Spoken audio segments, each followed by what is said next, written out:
महाराज जी, हमने सुना है महर्षि दयानंद जी की मृत्यु विषपान से हुई, क्या यह सत्य है? ये इनकी सरासर झूठ है। आपको प्रमाण दिखाते हैं कि इन आर्य समाजियों द्वारा लिखी बहुत पुरातन पुस्तक से पुण्यात्माओं, इन आर्य समाज के व्यक्तियों ने इस महर्षि दयानंद को अच्छी तरह ना समझ के एक कौड़ी को लाल मान के और सिरोधार्य कर रखा था और सारे डंडोरे पीट रखे थे। इसके बारे में एक विशेष ये महिमा गाते हैं कि बड़े समाज सुधारक थे और उनकी मृत्यु कहते हैं विष पान करा दिया था। विष से तो वो मरे नहीं, और फिर कहते हैं शीशा कूट के पिला दिया था, फिर मरे। ये इनकी सरासर झूठ है। आपको प्रमाण दिखाते हैं कि इन आर्य समाजियों द्वारा लिखी बहुत पुरातन पुस्तक से उसमें लिखा है कि महर्षि दयानंद का ठंड लग गई थी। 2-3 दिन से वो ठंड के कारण शिथिल था, उसका शरीर ढीला था, तबीयत खराब थी। एक दिन शाम को दूध पी कर सोया, रात में उल्टी लगेगी। एक स्वाभाविक बात है, आम व्यक्ति कहते हैं कि किसी का निमोनिया हो गया हो तो दूध नहीं पीना चाहिए, उसको दूध ही हानि करता है। और महर्षि दयानंद तो 1.5 किलो तो कम तक पिया ही नहीं करता, लिखा है इसकी जीवनी में। तो दूध पी कर सो गए, वह ठंड ज़्यादा बैठ गई, सारी रात उल्टी हुई। डॉक्टर बुलाया, दवाई दी, वह रिएक्शन करेगी, क्योंकि इनकी साधना शास्त्र अनुकूल नहीं थी, ना तो ये ओम नाम के जाप के हक में थे। किसी ने पूछा कि राम का नाम जपना चाहिए, ये कहते नहीं, नाम के जाप की कोई जरूरत नहीं। अब कहने का भाव ये है, जो गीता अध्याय नंबर 16 के श्लोक नंबर 23-24 में कहा है कि शास्त्र विधि को त्याग कर जो मनमाना आचरण करते हैं उनको न तो सुख होता है, न उनकी गति होती है, और न ही कोई उनकी सिद्धि प्राप्त होती है, यूजलेस से। तो पहले तो महर्षि दयानंद की थोड़ी सी झलक दिखाएंगे कि वो नाम जाप के हक में नहीं था, उसकी बुद्धि स्थिर नहीं थी, उनको कोई ज्ञान ही नहीं था कि किस मंत्र से मोक्ष होगा, लाभ होगा। अब दिखाते हैं थोड़ा सा झलक, देखिएगा। सत्यार्थ प्रकाश महर्षि दयानंद सरस्वती कृत, इसमें लिखा कि सत्यार्थ प्रकाश वेद आदि विविध सद शास्त्र प्रमाण संवित। इसके बारे में लिखा है सत्यार्थ प्रकाश के बारे में कि महर्षि दयानंद ने वेद आदि सद ग्रंथों के प्रमाणों के साथ इसको लिखा गया है। ये कहाँ से छपा है और प्रकाशक कौन है और छपा कहाँ से है, ये देखिएगा।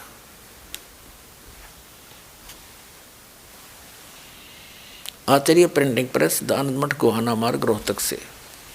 इसके एकादश समोल्लास में सत्यार्थ प्रकाश के और पृष्ठ नंबर 263 पे किसी ने महर्षि दयानंद से प्रश्न किया कि आप परमेश्वर को निराकार बताते हो, मान लेते हैं परमेश्वर निराकार है, वह ध्यान में नहीं आ सकता, इसलिए मूर्ति का होना आवश्यक है। भला कुछ भी नहीं करे तो मूर्ति के सामने जाते हैं, तब कुछ परमेश्वर का स्मरण करते हैं और नाम लेते हैं। अब उत्तर महर्षि जी का, जब परमेश्वर निराकार है तो उसकी मूर्ति नहीं बन सकती। फिर यहाँ आ जाते हैं, फिर कहते हैं नाम स्मरण से कुछ नहीं होता। प्रश्नकर्ता कहता है कि मूर्ति देखकर भगवान याद आ जाता और नाम जप लेते हैं, स्मरण कर लेते हैं, उसका स्मरण करते हैं और नाम लेते हैं।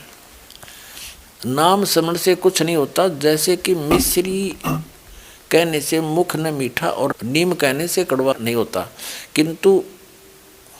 किंतु उनको जीभ से 264 पाते हैं।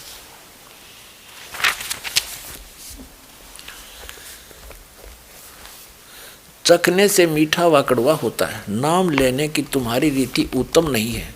कहने का भाव यह है कि तुम कोई मंत्र जाप करते हो, ओम ओम, राम राम, कृष्ण कृष्ण, वो नाम ठीक नहीं, ऐसे नहीं जपना चाहिए उसको। ओम को भी ऐसे नहीं जपना चाहिए। देखो, लेने की तुम्हारी रीति उत्तम नहीं है, वह इस प्रकार करना चाहिए जैसे निराकारी ईश्वर का नाम है, जैसे पक्षपात रहित होकर परमात्मा सबका यथावत न्याय करता है, वैसे नामों के अर्थों को अपने में धारण करें। महर्षि दयानंद का कहने का अर्थ ये है कि ओम ओम राम राम नाम जपणते कोई लाभ नहीं। मिश्री कहते मुँह मीठा नहीं होता, उसका स्वाद चख है। कैसे चख है कि ओम ओम राम राम कहने से कोई लाभ नहीं, मंत्र से, नाम स्मरण से। उसको सिर्फ न्यू ध्यान करे भगवान न्यायकारी है, पक्षपात रहित है, इस तरह स्मरण करे बस। और नाम जाप करने तो कुछ नहीं होता। ठीक स्पष्ट हुआ। इसी कर कमलों से अप्रमाणित करते हैं यजुर्वेद के अध्याय नंबर 40 के मंत्र नंबर 15 में वेद क्या कहता है और दयानंद जी क्या अनुवाद करते, क्योंकि ये ओम का जाप भी नहीं करते थे। ये देखिएगा प्रकाशक कौन है? सर्वदेशीय कार्य प्रतिनिधि सभा 2/5 महर्षि दयानंद भवन रामलीला मैदान नई दिल्ली से। महर्षि दयानंद सरस्वती कृत। मुद्रक है Prince offset printers 1510 Pataudi house Daryaganj नई दिल्ली से, यहाँ से छपे। अब हम इसके ये है 44वां अध्याय 40वां अध्याय यजुर्वेद भाष्यम, ये 15वां ये मंत्र है। इसमें स्पष्ट लिखा है मूल पाठ में वायुर अनिलम अमृतम अथिदम भस्मांतम शरीरम ओम करतो समर कल्बे समर करतुम समर। इसका अर्थ यह है कि भस्मांतम शरीरम, शरीर छूटने तक इस ओम नाम का जाप करने से ये शरीर जो आपका लिंग शरीर है, जो शरीर अंदर होता है, वो अमृतत्व को प्राप्त होगा जो ओम के नाम से जितना होना है। इसका अर्थ है ओम करतो समर कल्बे समर करतुम समर। अब मूल पाठ संस्कृत स्पष्ट बता रही है कि ओम नाम का जाप करतो माने काम करते करते सिमरण कर, उसका जाप करें, और किलबे विशेष कसक के साथ सिमरण करें। करतुम समर यानी इस ओम नाम को मनुष्य जीवन का प्रथम कर्तव्य जान के इसका स्मरण करें।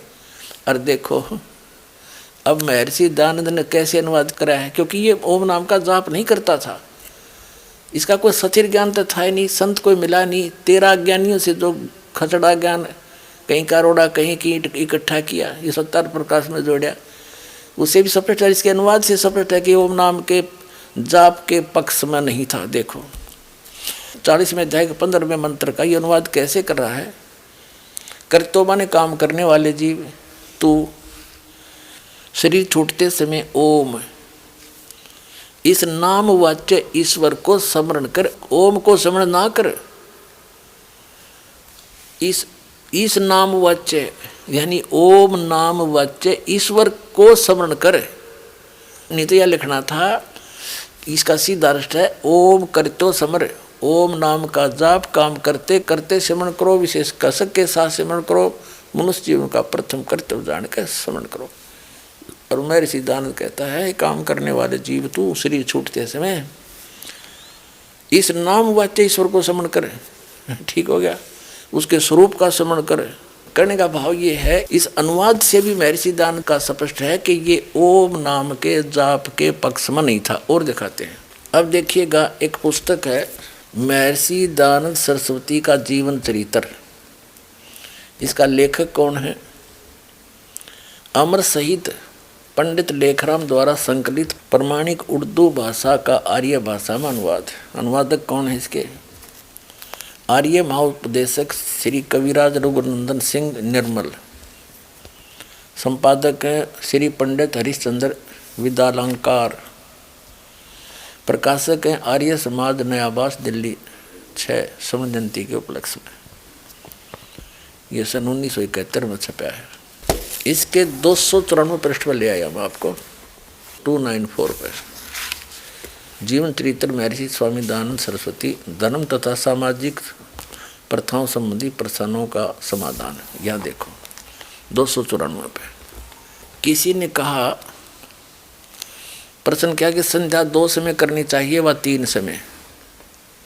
महर्षि दयानंद उत्तर दे रहे केवल 2 समय, प्रातः और सायं, 3 समय नहीं। और पुण्यात्माओं आपके समक्ष रूबरू किया कि वेद के अंदर 3 समय की साधना, सुबह, दोपहर और शाम की संध्या यानी उपासना स्तुति करने का प्रावधान है। टोटली अज्ञान नहीं था यो। देखिए, तीन समय नहीं।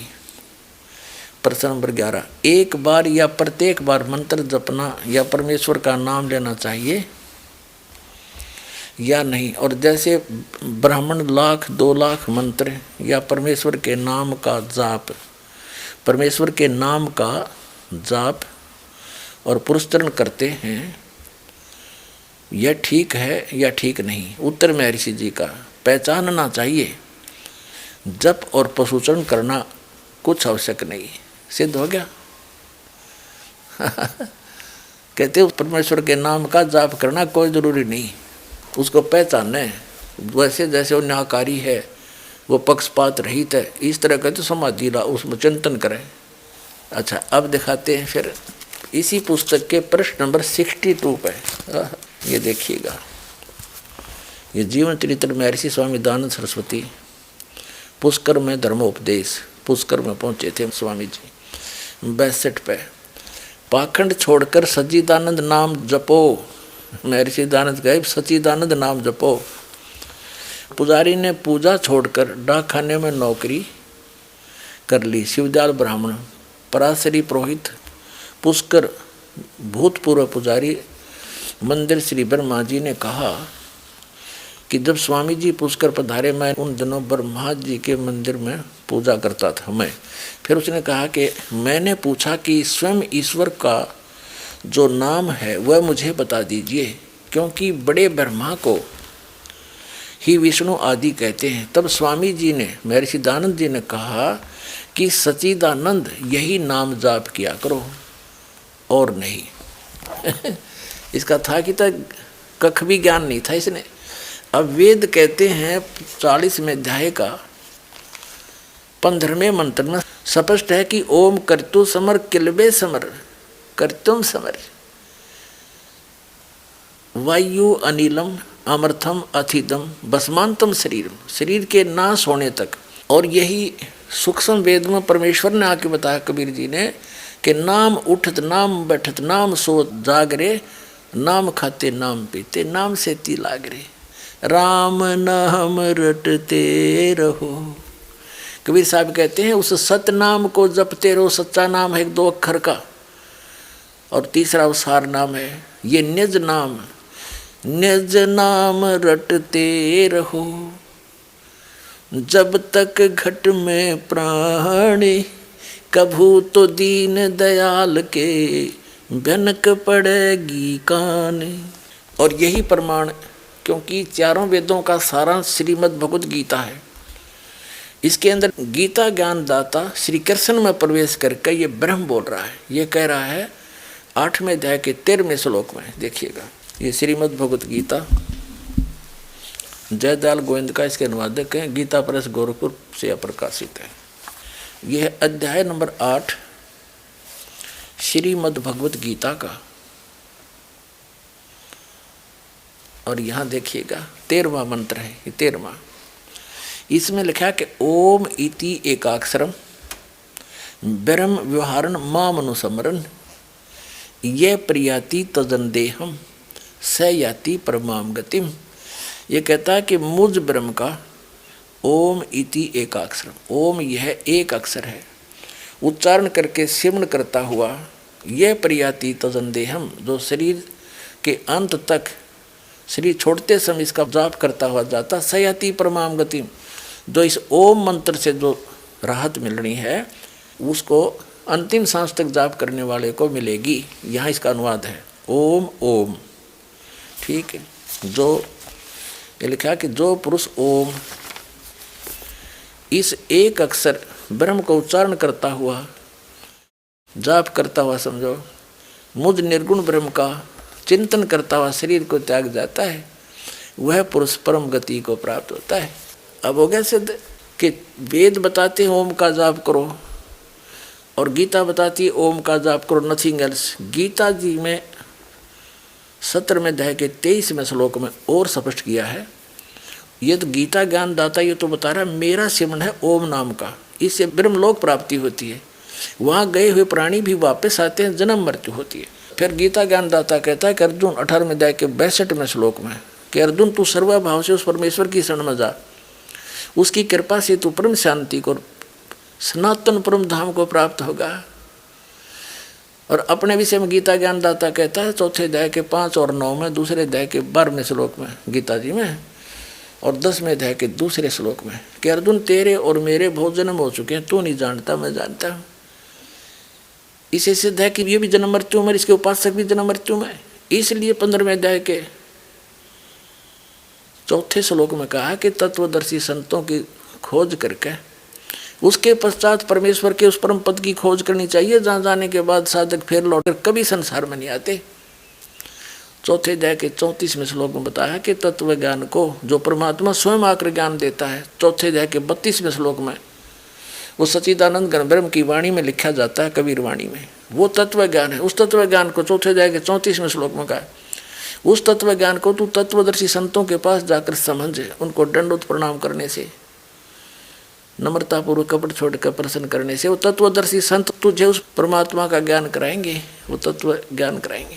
तो उसके पश्चात कहा 15वें अध्याय के 4थे श्लोक में कि उसके पश्चात परमेश्वर के उस परम पद की खोज करनी चाहिए, जहाँ जाने के बाद साधक फिर लौटकर संसार में कभी नहीं आते, उनकी कभी जन्म मृत्यु नहीं होती। फिर 17वें अध्याय के 23वें श्लोक में गीता में कहा कि ओम तत्सत इति निर्देश है, ब्रह्मण त्रिविध समर्थ है, उस परम अक्षर ब्रह्म का, उस सच्चिदानंद घन ब्रह्म का 3 मंत्र के जाप करने का निर्देश है। उसका 3 मंत्र का ओम तत्सत, ओम तो ब्रह्म का, तत् ये अक्षर पुरुष का जिसको परब्रह्म भी कहते हैं। ये सांकेतिक शब्द है, ये शब्द नहीं, वो अन्य शब्द है, ये कोड वर्ड है। उसके लिए तो ऑप्शन छोड़ रखा गीता ज्ञानदाता ने कि तत्वदर्शी संत बता सकता है। ये दास हो तत्वदर्शी संत इन सब मंत्रों के कोड वर्डों से परिचित। और सत है वो परम अक्षर ब्रह्म का, ओम तत्सत, ये एक साधना है उस परमात्मा के पाने की, इससे मिलेगा। और महर्षि दानंद ने कोई नाम जाप किया नहीं कि तहुआ बाई बक्का किसी को सच्चिदानंद जप ले, किसी का नाम जपने की कोई जरूरत नहीं। कहते नाम जपने क्यों है, पर ध्यान लगाओ भगवान जो है निराकार है और वो पक्षपात रहित है, न्यायकारी है, बस ये चिंतन है इसका।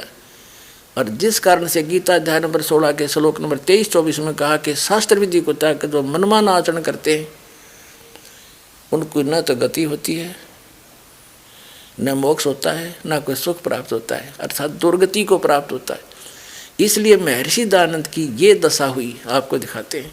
अब महर्षि दानंद के चेले डींग मारा करते हैं कि महर्षि दानंद को जो है ना विष दिया गया था, कोई कहा करता विष से भी नहीं मरा, योगी था, निकाल दिया था।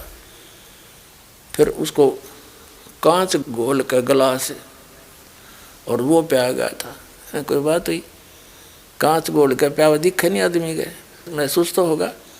और कहते हैं जिस कारण से उनकी मौत होगी। और ये क्या बताते हैं, इन्हीं के द्वारा कर कमलों से लिखा है। ये समाजियों की पुस्तकें बहुत पुरानी, उनमें क्या लिखा है कि महर्षि दानंद का ठंड लागी, नमूनिया हो गया, 2-3 दिन से ठंड लगकर ढीली शिथिल तबीयत थी, ढीली थी, असवस्थ चल रहा था। फिर शाम ने दूध पी के सो गया। नमूनिया में दूध पीने से और ज़्यादा गर्क हो जाता है, नमूनिया ज़्यादा हानि करता है। और दूसरा कारण ये था, जब आदमी सारी उम्र खो दी दुनिया की झूठी निंदा करके, वेद विरुद्ध ज्ञान का प्रचार कर दिया, वेद की आड़ लेकर, इससे बड़ा पाप और क्या होगा जीव को। कितने जीवों को मूर्ख बना दिया, जीवन नाश कर दिया, अपना भी कर गए पुण्यात्मा, जीवन नाश औरों को भी बका गया। और जिस कारण से इसके गीता अध्याय नंबर 16 के श्लोक नंबर 23-24 में कहा कि फिर वो आदमी दुर्गति को प्राप्त होता है। तो यही दशा महर्षि दानंद की भी दिखाते हैं। एक पुस्तक है दानंद चरित, ये देखिएगा, दानंद चरित, देवेंद्र नाथ मुखोपाध्याय इसके लेखक हैं। दानंद चरित 103 वर्ष पूर्व प्रकाशित बंगला ग्रंथ का अनुवाद, 103 वर्ष पुराना है यो।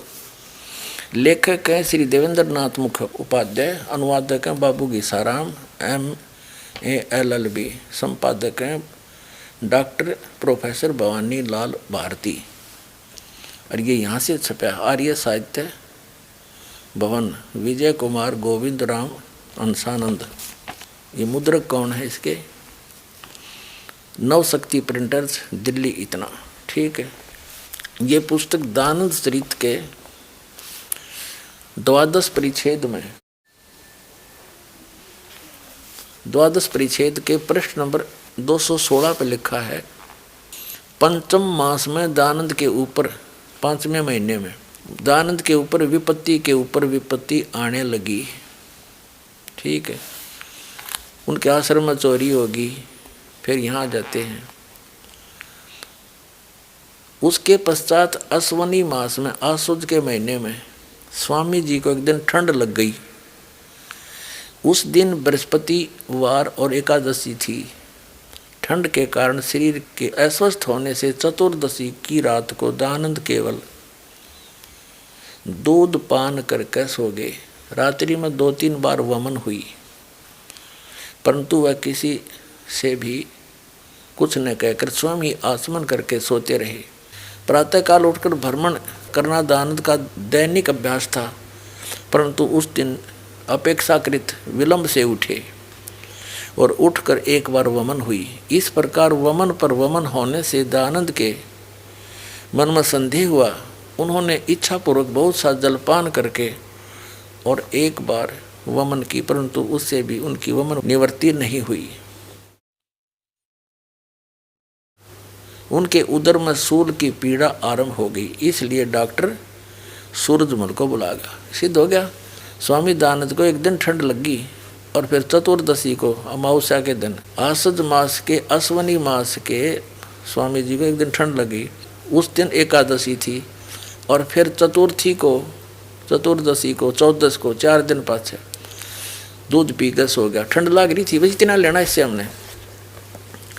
अब दूसरा ये है दानंद प्रकाश, श्रीमद दानंद प्रकाश। लेखक कौन है इसके? स्वामी सत्यानंद लेखक, और प्रकाशक हैं सर्वदेशी कार्य प्रतिनिधि सभा 3/5 महर्षि दान भवन, रामलीला मैदान। और इसके कहाँ से छपा है ये? Prince offset Pataudi house, Daryaganj, नई दिल्ली से। ठीक। अब देखिएगा श्रीमद दानंद प्रकाश, चौथा सर्ग, राजस्थान कांड, श्रीमद दानंद प्रकाश 436 पृष्ठ पर हम थोड़ा सा लेंगे। जब कोई विषम विपत्ति आने लगती है तो बयार यानी हवा भी पहले ही विपरीत बहने लगती है। महाराज का सेवक कल्लू कहार अति प्रीति से उनकी सेवा किया करता था, परंतु जोधपुर निवास के 5वें मास में वह कहार 600-700 रुपये का द्रव्य यानी रुपये लेकर चुपके से चंपत हो गया। अपने आत्माओं, एक तो दानंद को त्यागी विरागी बताया करते, और आज से 150 वर्ष पहले 600-700 रुपये, हिसाब लाइए 6 लाख रुपये हैं आज के।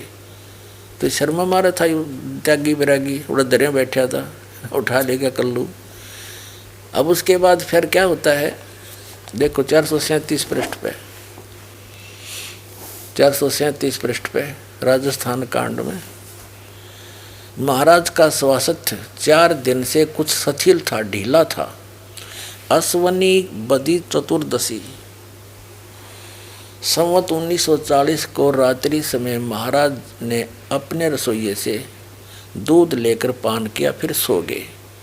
थोड़ी देर तक आंख लगने के पाई कि उदर वेदना की खलबली ने उनको जगा दिया, पेट में गड़बड़ी होगी।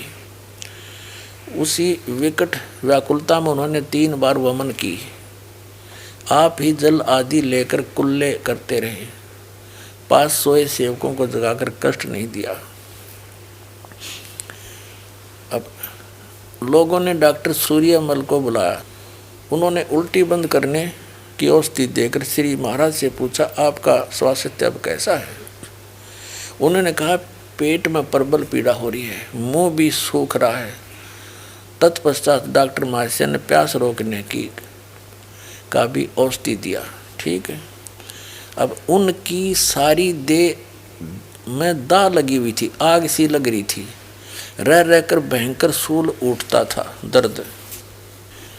अब हम 438 पर पढ़ रहे हैं, यानी श्वास प्रवास की वेग अति तीव्रता से बढ़ता चला गया, सांस भी जल्दी जल्दी लेने लगे। सायंकाल को 4 बजे महाराज की रुग्ण अवस्था का समाचार महाराजा प्रताप सिंह को मिला। उन्होंने तत्काल डॉक्टर अली मर्दान खां को औषध उपचार के लिए नियुक्त करके उनके पास भेजा। डॉक्टर महाशय ने आकर उनकी पीठ पर पट्टी बंधाई और कुछ औषधि भी दी, परंतु शांत होने के स्थान पर नए औषध से रोग ने महाभयंकर रूप धारण कर लिया। 30-40 अतिसार हुए, यानी दस्त लगे। सूल भी पहले से ज़्यादा ही बढ़ता ही चला गया। अब कहते पुण्यात्माओं के राहत की बजाय औषधि रिएक्शन करेगी। जब उल्टे दिन लग गए ना बिना भक्ति वाले प्राणी की, जो भक्ति गलत करता है, शास्त्रीय विद्या का मनमाना जो आचरण करते हैं, उनकी ऐसी दशा होती है। दास का उद्देश्य ये सारा कुछ दिखाकर ये कहने का है कि जो साधना इस दास के पास है, वो जिन महापुरुषों ने ये साधना की उन पर कोई आपत्ति नहीं आई आज तक, और वो साधना आप भी करो, इन अज्ञानियों को छोड़ दो, आपका भला होगा। और दास का कोई स्वार्थ नहीं, इनकी कोई मान हानि नहीं करना, आपकी जीवन रक्षा करना उद्देश्य है। आप आंखें देखो, समझो और फिर इस ज्ञान को ग्रहण करो जो वेदोक्त है। अब फिर क्या हुआ? अब 5वां सर्ग देखिएगा, 5वां सर्ग 443 पृष्ठ पे। महाराज को कोई 15 दिन से हिचकियों का उपद्रव सता रहा था। उनके वेग से सारी अंतड़ियां तन जाती थी, पेट की हिचकियां तो संपूर्ण तन में ऐंठन सी हो रही थी। उधर तो बार बार ही खींच से हाथ लगाने पर भी दुखता था। इतना बुरा हाल हो गया महर्षि दयानंद का है। अब 444 पे दिखाते हैं, ये 444 पे वही राजस्थान 5वां सर्ग पढ़ रहे हैं, राजस्थान कांड का। आबू से नीचे आते समय भक्त लक्ष्मण को कई आर्य पुरुष ऊपर जाते मिले। उन्होंने भक्तराज को पहचान कर उससे भगवान का समाचार उतने ही आतुरता से पूछा जितना पांडुपुत्र ने श्री कृष्ण का उद्धव जी से पूछा था। भगत ने अनर्गल आंसू बहाते हुए कहा, भगवान की अवस्था यानी दयानंद जी की अति शोचनीय है। निर्बलता परले पार की बढ़ गई है। उनके कंठ यानी गले में, जीभ पर, मुख में, माथे पर, सिर पर छाले पड़ गए। पानी की घूंट भी कठिनता से गले से नीचे उतरता है। अब पुण्यात्माओं देखो, दास ये कोई केवल बुराई नहीं कर रहा, ये बताना चाहता है कि जो सत साधना नहीं करते उनकी ऐसी हालत होती है अंत में। ये पुण्यकर्मी प्राणी थे महर्षि दयानंद, ऐसे भरे पूरे घर को, संपन्न परिवार को छोड़कर परमात्मा प्राप्ति के लिए और घर से भाग गए, निकल गए।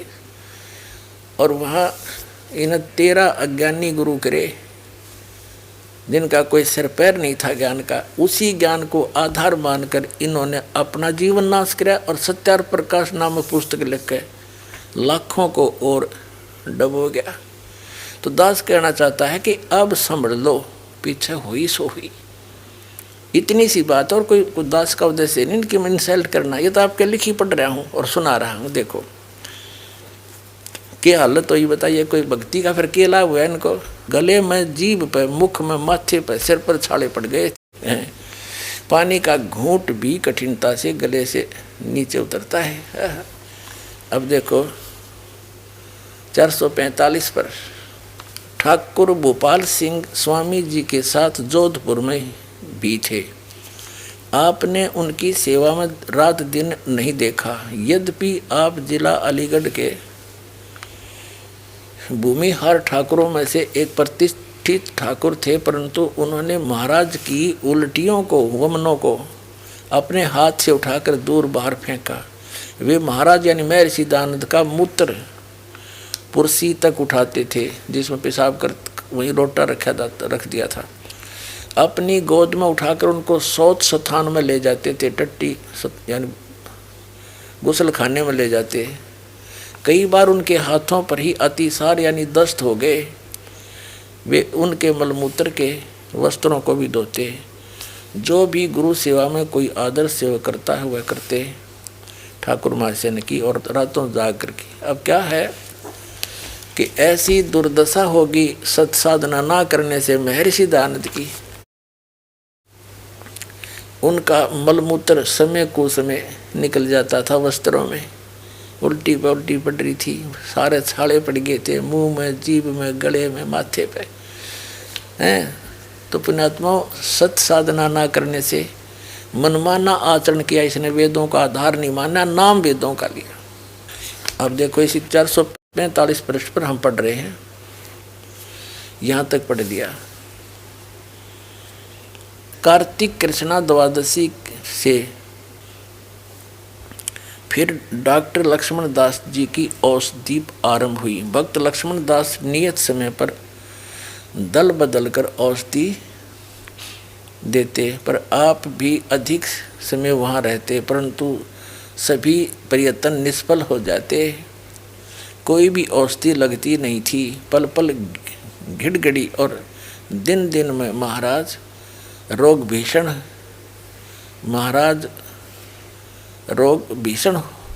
आकार होता चला गया। पल पल में घिड़घड़ी बंध रही थी और दवाई उसका भगत देव था, दवाई तो दयानंद का, और कोई आराम नहीं हुआ। अब 446 पृष्ठ पे, हे भगवान, अपनात्माओं